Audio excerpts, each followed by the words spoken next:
I'm Rob Keck, Director of Conservation with Bass Pro Shops, also on the pro team with True Timber Camouflage. And let me tell you, it's just been a great experience that I've had in my 30 years with the National Wild Turkey Federation, serving as the CEO, having had a chance to take turkeys in every state in the United States, with the exception of Alaska, which has no wild turkeys, to hunt in Canada, to hunt in Mexico, all the subspecies, plus the ocellated, hunt in Guatemala, New Zealand.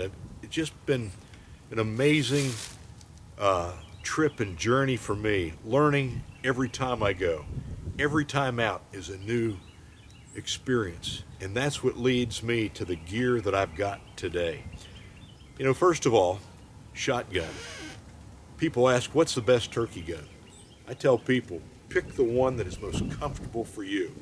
For me, I like a 20 gauge, and I've got a variety of makes. This one, I just had Remington build this one for me in their custom shop. I love thumb hole stocks in turkey hunting. I like pistol grips. This one, of course, is dipped in True Timber Camouflage, but really important to me is having a sighting device on the shotgun. Simple rifle sights do extremely well. A lot of people choose a red dot. Some like scopes. But the thing you have to understand is that in this game, when you're shooting at a stationary target, you're actually taking a shotgun, which typically is used for wing shooting, pointing and swinging through. You're actually taking now and aiming it like a rifle. And you have to understand point of aim and point of impact. That's why sights are so important. Can you get away with a single bead? Sure you can. But you're going to find that a turkey will tie you in knots sometimes. Maybe the way you set up isn't exactly where you're going to end up shooting the turkey, sitting at the base of the same tree. You may move 180 degrees around that tree.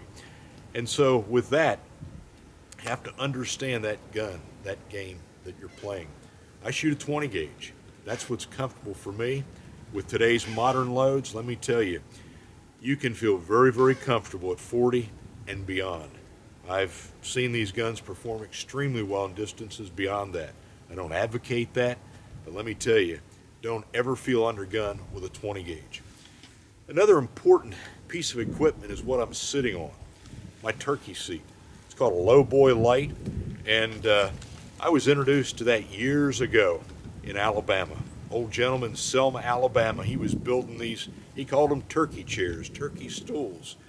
You know, for a lot of people, they say, I don't need another piece of gear. Well, let me tell you, being comfortable and sometimes a long wait for a wild turkey is extremely important for your success. This low boy light, it's accompanied me on hunts all over the world. And it has short legs on the back, long legs on the front, and what it does, it actually gives me a pivot point to shoot from. My gun is always in a ready position. I can rotate off that knee. I like to always point my left shoulder to the decoys or where I think the turkeys are coming from. But this chair allows me to do that. Many times you've got wet ground, you've got frozen ground. You may have roots that are just uncomfortable to sit on the ground. I know a lot of turkey vests have drop-down seats, but they don't alleviate you from that problem of wet ground or rocky ground. The other thing that I like about it gives me elevation. Many times I've got somebody sitting next to me. Maybe I'm guiding a hunter. I can see the turkey and he cannot. Just that little bit of difference sometimes mean the difference between seeing the gobbler or not, especially when I'm hunting in the mountains where I've got benches and I've got terrain. That little bit of lift is really important. Another thing that is extremely important to me is having my binoculars. A lot of guys say, well, I'm turkey hunting, I'm going to be dealing at close range, but often you see turkeys in the distance and you don't know what you're looking at. They may be jakes, not longbeards. Maybe a particular turkey you're looking for. I always like to have not only binoculars, but I like to have them in a ready position. I've always got them on a harness so that many times when that turkey's moving, you only have a split second to get those binoculars up. They're always there. I've tried carrying them in a pocket. Doesn't work for me because so many times you miss the action. You miss what it is that you're wanting to see. So I like to take a lightweight pair. There's certainly some smaller ones, This is about as big as I will go. Another important piece of equipment is the vest that I've got on. A turkey vest actually keeps you organized. I can sit in the early morning darkness, and if I want a peg, I know which pocket it's in. If I want my aluminum caul, I know which pockets it's in. Same way with my slate.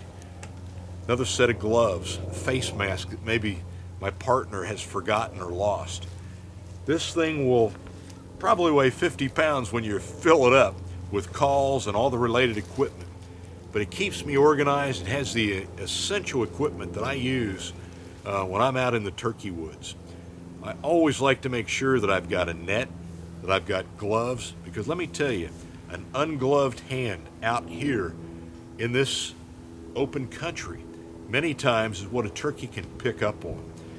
When you walk, it's almost like a flag alerting that turkey or some animal in the distance that, man, there's danger there. You just lessen that when you've got a pair of gloves on. I also make sure I've got a face net. I don't have it on right now, but I've got that face net that I can pull up. Some people like face paint. I wear that on occasion as well. I like a face net that I can pull up and down, not one that comes completely over my head, because oftentimes I want to pull it down for whatever reason, but then I can easily pull it back up. You know, a turkey hunter many times has to cross muddy fields, has to cross creeks and what have you. I like to have a pair of boots that are 16 to 18 inches long. I've got some other boots that I wear, which are my snake boots. I don't wear them because of snakes, but if I've got a lot of terrain to cover, I like them a little bit better than my rubber boots. Here, we had a lot of mud. Now, it was frozen today. Yesterday, it wasn't. And these are a lot easier to clean off. We had some water to cross. Those are favorites. But I like to also have boots that I can tuck my pants down into. In the spring, many times you run into ticks, tick country. This time of year, I usually don't have much of a problem. But when I have high boots like this, I tuck my pants down inside. That really eliminates, for the most part, me getting ticks that come onto my body that way. But also, sitting on this chair, it keeps me out of the ground, and I get very, very few ticks at all. That's some of my gear recommendations, and believe me, there's plenty of gear inside the pockets of this vest, and we'll talk about those in just a minute.